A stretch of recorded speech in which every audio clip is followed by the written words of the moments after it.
Imagine stepping back in time to, say, 1900, a world really teetering on the edge of huge scientific medical advancements, right?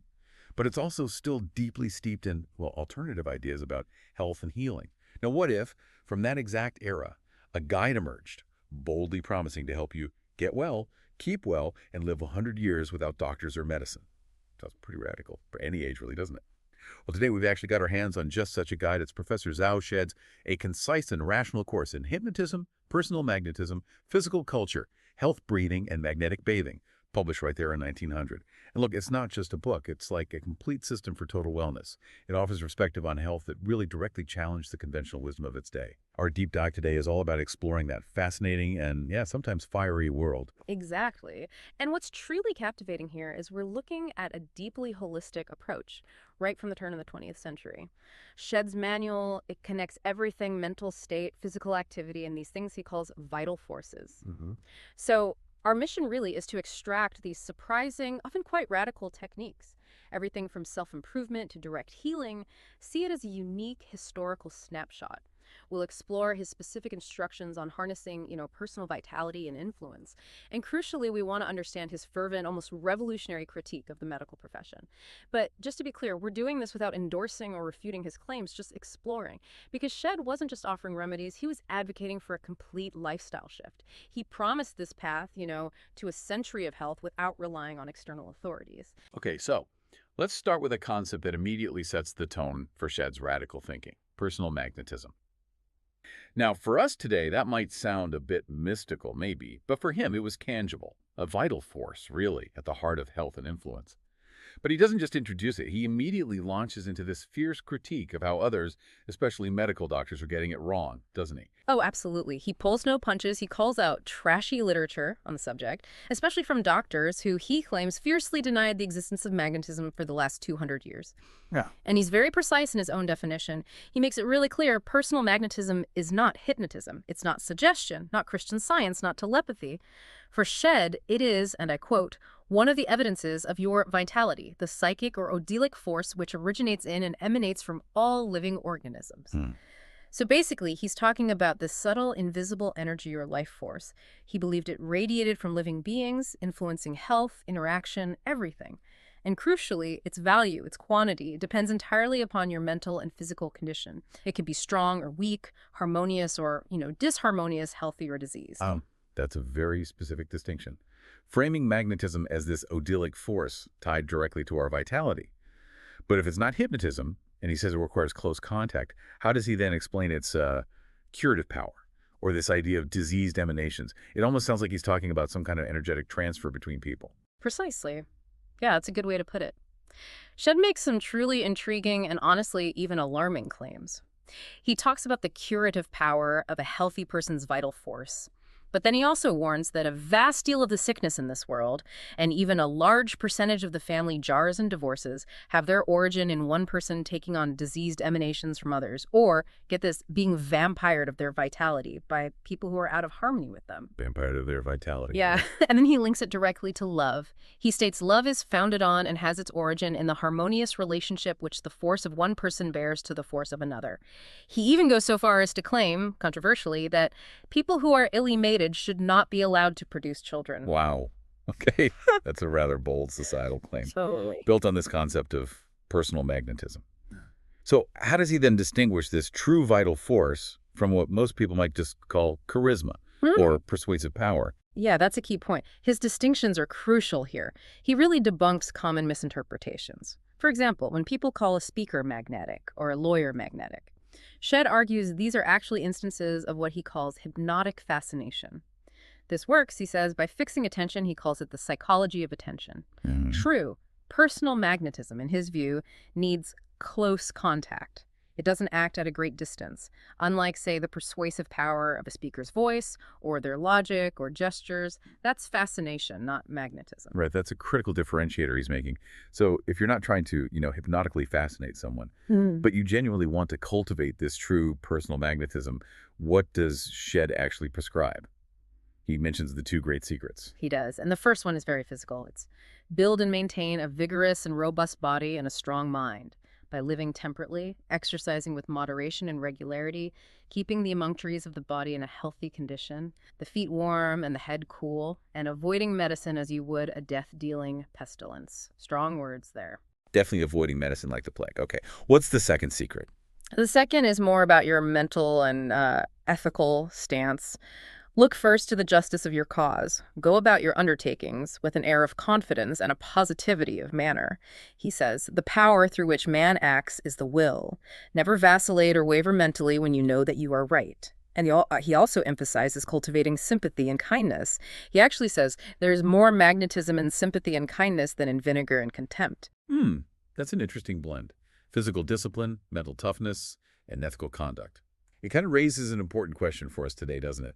How much of what we perceive as charisma or presence in, say, leaders or public figures actually aligns with Shedd's separation of genuine personal magnetism, coming from internal vitality, from what he just dismisses as mere persuasive fascination, or just the ability to capture attention?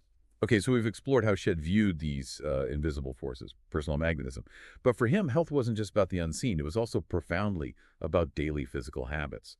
And he has some pretty strong opinions on something as fundamental as breathing. He makes some truly revolutionary claims about it. He certainly does. Shed declares, and this is quite something, almost every form of disease may be cured by breathing. He points to ancient races who, he says, lived without doctors for thousands of years by relying entirely on breathing, bathing, and muscular work. He pinpoints common breathing faults, too.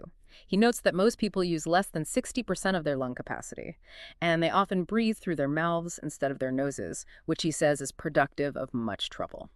Wow, almost every form of disease. That's a huge claim. So how does he instruct people to actually put this into practice? What are some of his incredibly specific techniques, the ones that really show his approach to breath work? He provides several very detailed ones. For instance, there's abdominal breathing. He says this is crucial for pelvic circulation, preventing related diseases down there. Then there are long inhalations. You hold your breath for 5 heart pulsations, then exhale really slowly to completely empty the lungs. Otherwise, he warns, impure air continues to poison the system. He even has a method for packing the lungs. After inhaling fully, you take a sudden gasp for even more air. Packing the lungs. Okay. How about in daily life? Well, for practical application, he instructs you to breathe while walking. Inhale slowly for 5 steps, hold for 10 to 30 steps, you build that up, then exhale slowly for 10 steps. And then there's night breathing.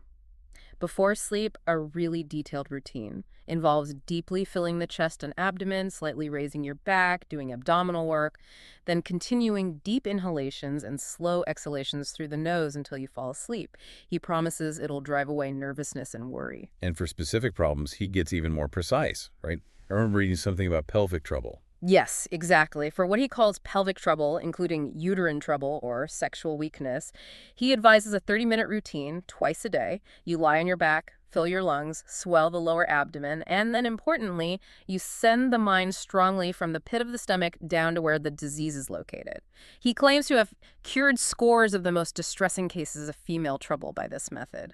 He puts it down to sending fresh, pure blood to diseased parts through muscular work and, crucially, mental focus. Right. So what's the core insight here? He's not just giving exercises. No, exactly. He's advocating for a truly mindful and deliberate connection to your body's basic processes.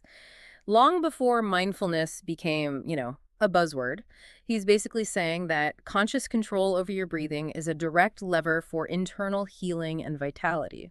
And that's a principle that, in different forms, maybe resonates even in some modern holistic practices. That connection between mental focus and physical healing definitely seems to be a recurring theme in his work. And then he introduces something he calls the elixir of life.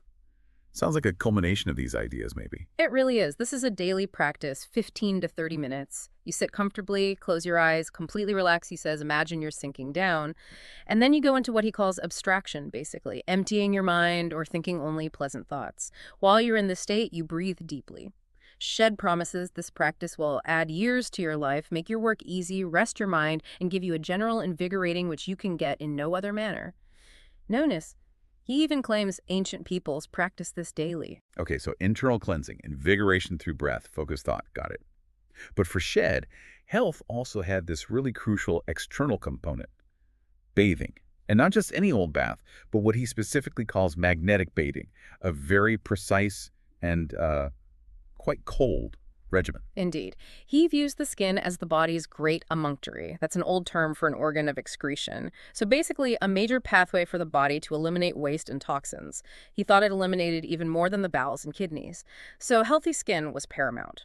His magnetic bath ritual is the step-by-step cold water wash. Starts with washing the mouth, cleaning the tongue. Then you dip your palms in water, wash your face and neck, rub thoroughly dry with your flat hand before moving on. That's key. Then you do one arm, dry it completely, the other arm, dry it, chest, dry it.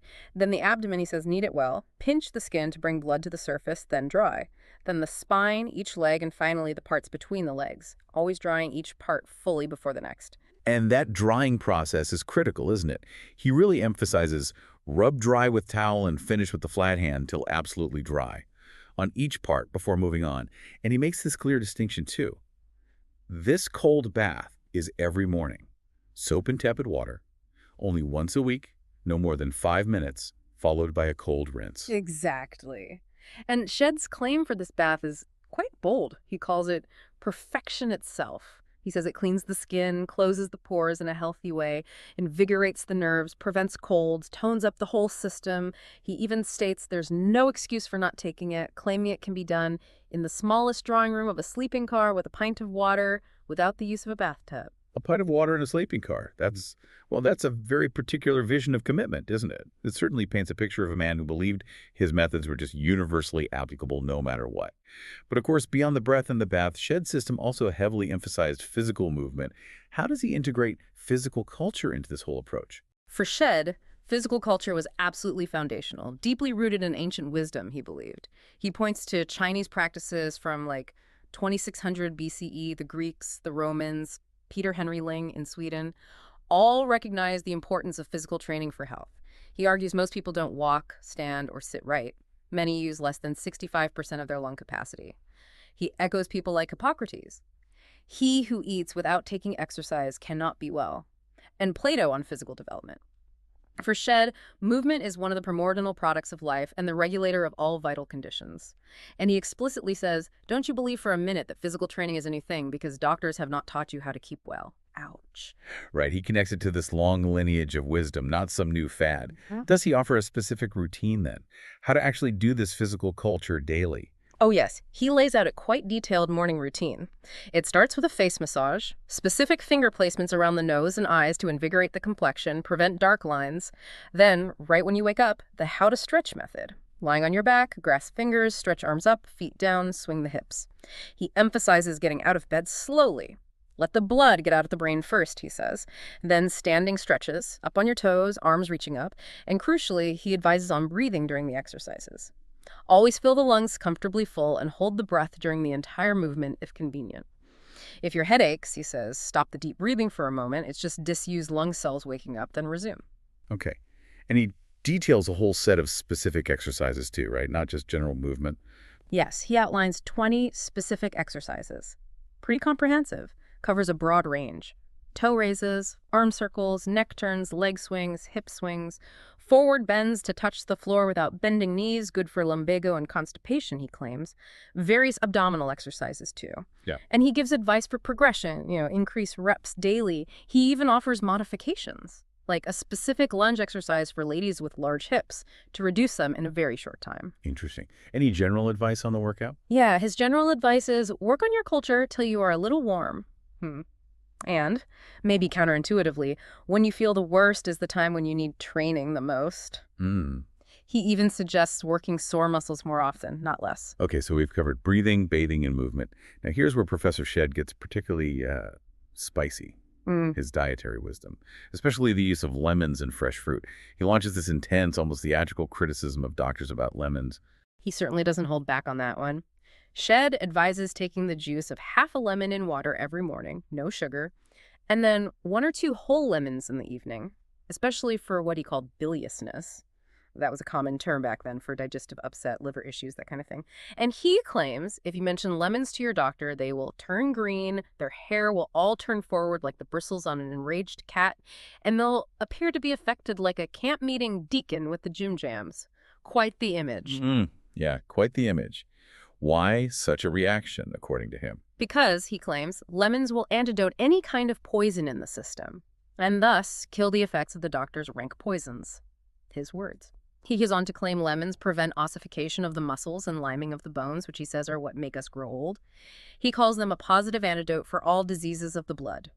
He even equates the nourishment of a large lemon to a quarter of a pound of beefsteak. Wow, okay. That's quite a dramatic view of the medical establishment and lemons. Well, we're not endorsing this. It really underscores his fundamental distrust, doesn't it? But beyond the drama, what specific health benefits does Shed attribute to lemons that he believes makes them such an antidote, as he puts it? And what else did he advise diet-wise? Well, beyond preventing aging and being this antidote, he also has specific advice for fat people, as he terms them. He suggests observing that appetite is low in the morning, so avoid breakfast. Instead, after your bath, exercises, and lemon, just drink hot water. If you get hungry before noon, eat an apple or some fruit. Shed also delivers this really sharp critique of fasting, calls it a more errant humbug and fraud than the theory of fasting, which has been taught by the church and the medical doctors. So no fasting. Why not? He claims it actually causes stomach disease because on an empty stomach, he says, gastric juices turn into a poisonous acid that digests the stomach lining itself. For bilious people, who he says have small stomachs, he advises eating 6 or 7 small meals a day. This keeps the stomach working, he argues, and prevents cravings for liquor and tobacco. Other little tips: 2 tablespoons of vinegar and water twice a week for acid variety, fresh fruit several times a day, and 1 tablespoon of wheat bran twice daily for bowel regularity. Okay, so we've seen how Shed approaches self-care, personal vitality, breath, bathing, movement, diet. But at the very core of his system, really, is his answer to illness, magnetic healing. Now, here's where we get to his direct challenge to the medical establishment of his day. What's the concept of the magnetic hand, and how did he say it worked? He describes the magnetic hand as being filled with vital warmth and psychic force, generated by a healthy body, of course. A healthy hand, he states, can communicate its tone to a diseased part and restore equilibrium. How? By reviving slow molecular motion, and he gives crucial advice for healers, or magnetizers as he'd call them. Always use some pressure, never treat on an empty stomach, maintain a positive mental and physical condition yourself. Treat on bare skin if possible. And after rapport is established, cultivate a light touch with the fingertips for finer results. Right, and he's got quite a playbook for specific magnetic healing techniques too, doesn't he? Beyond just the general idea, how does he instruct people to actually apply this? He does. For treating pain, you hold your hands over the affected part. Induce perspiration, he says. Then you knead and massage downwards, the idea being to move bad blood out and fresh blood into the affected part. He claims it should not require more than 10 minutes to stop the worst kind of a pain. Very confident. Then there's the breath. He says the breath is far more magnetic than the hand and can penetrate deeper. He actually instructs you to blow your breath through flannel onto affected areas. Blowing through flannel. Okay, how about establishing rapport? To establish rapport, you place one hand on the solar plexus, that's the pit of the stomach, that nerve cluster, and the other hand on the forehead. Hold until perspiration starts. This radiates magnetism over the whole nervous system, he believed. He then applies these methods to a whole host of ailments, claims rapid relief. Headaches, nervousness, fevers, chills, rheumatism, insisting on exercise for rheumatism, unlike doctors who advised rest. Also, constipation, sour stomach, sprains, boils, ulcers, and painful or suppressed menstruation. For that last one, he boldly states, in the treatment of more than 5,000 cases, I have never yet failed to grant relief in less than 15 minutes. 15 minutes. That's quite a claim. And as we've heard throughout, Shed's critique of the medical profession is almost this overarching theme, isn't it? A constant undercurrent to his entire system. He doesn't just disagree with doctors. He seems to view them as actively harmful. Yeah, this deep-seated distrust of conventional medicine is a huge part of his philosophy. It really positions his entire system as this radical alternative, all about self-healing and personal agency. He describes doctors as densely and hopelessly ignorant, claims their science is based on guesswork. He talks about them poisoning with calomel, that was a mercury-based compound, pretty toxic stuff used back then, and he accused them of keeping patients sick for profit. He states they fought every new and valuable discovery, and then this striking claim, medicine has killed more people than war, famine, and pestilence combined. He even advocates ignoring what he calls bluffing medical laws to practice his system. It's a powerful statement of self-reliance against authority. Wow. A truly scathing indictment. But then Professor Shed dedicates a whole chapter to hypnotism. which might seem to contradict his stance on self-reliance, or maybe even his distinctions about personal magnetism. Wow. His take is definitely not what you might expect. It really isn't. First off, he vehemently denounces doctors for, as he claims, rebranding magnetic sleep as hypnotism, from the Greek hypnos, meaning sleep. He flat out accuses them of having stole the patient researches and labors of the old magnetizers. But what's key to his view is this. As a cure for disease of any character, it is one taken alone of no practical value whatever. Oh, so not a cure in itself. However, he does recognize its use for preventing pain during surgery or tooth extraction. He says it's 1,000 times better than drugs for that specific purpose. Okay, so he sees a very limited, specific utility for hypnotism, mainly for pain management, not as a direct cure like his magnetic healing. He also issues some pretty serious warnings, doesn't he? Particularly about cultivating clairvoyance. Exactly. He strongly advises against trying to cultivate clairvoyance in people not naturally sensitive. He states it will in time absolutely ruin the mind of the subject, noting that many remarkable mediums ended up dying in insane asylums. He further differentiates between what he calls mesmeric sleep, which he describes as invigorating, restful, natural, health-promoting, and hypnotic sleep induced by shocks or nerve fatigue. He says that produces the opposite effects, unless done by real experts. Interestingly, Shed believes not 1 in 10,000 can be hypnotized against his or her will without repeated attempts, and that an idiot or a fool cannot be hypnotized at all, while the strongest-minded persons are, as a rule, the best subjects. Then he closes that section with another warning aimed squarely at the doctors. He does, a very critical warning. Never hypnotize anyone beyond the magnetic sleep. Not because he thinks it's inherently super dangerous, but because, he says, doctors will take this as a cue to scare people and hurt your business as a magnetizer. Right. It's clear that even when he's discussing hypnotism, he's constantly got one eye on the medical establishment and its potential influence. He even details various methods for hypnotizing, from subtle ways to instantaneous ones, but emphasizes the patient's consent unless using that instantaneous method for someone with a, quote, high, sensitive, or very nervous temperament. So, from rejecting conventional medicine and pushing for harnessing your own personal magnetism to these incredibly precise breathing techniques, the cold baths, the daily exercises, and even specific advice on lemons and magnetic healing. This deep dive really shows us a truly comprehensive, unconventional but complete system for health, as Professor Shed saw it back in 1900. Absolutely. And if we kind of connect this to the bigger picture, Shed's work is just a fascinating reminder, isn't it? That across history, people have always sought agency over their own health, often pushing back hard against established norms. It really highlights this enduring human desire for self-healing, for personal vitality. It gives us a window into a time when radical self-care wasn't just, a trend like today, but a complete, all-encompassing philosophy, often standing in direct, fiery opposition to the medical mainstream. So after exploring this century-old guide, this promise of living 100 years without doctors, what really stands out to you? Our modern age, with advanced medicine, but also endless health fads. What echoes of Professor Shed's, let's call it radical self-reliance, might still resonate today? Or maybe just provoke a new thought about where true well-being actually begins?